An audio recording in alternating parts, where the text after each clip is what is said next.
Hi everyone, today we'll be learning about the difference quotient of functions. So in single variable calculus, the difference quotient is usually the name for the expression which when taken to the limit as h approaches 0 gives the derivative of the function f.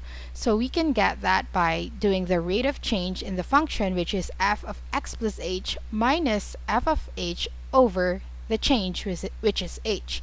So let's try to do this using the function x squared plus 2x minus 15.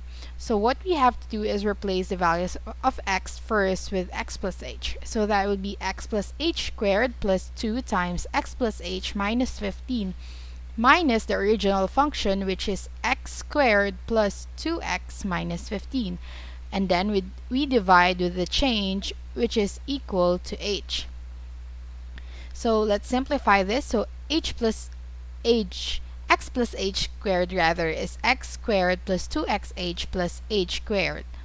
Now we distribute 2 and that would be 2x plus 2h minus 15 minus we distribute the negative sign on all this term, so that's negative x squared minus 2x plus 15.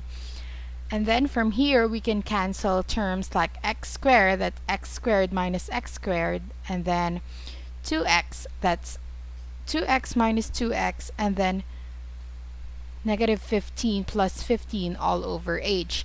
If we simplify this, we will have the terms 2xh plus h squared plus 2h all over h. And now we can factor out h, so that leaves us with 2x plus h plus 2, and that will be our answer for the difference quotient of this function.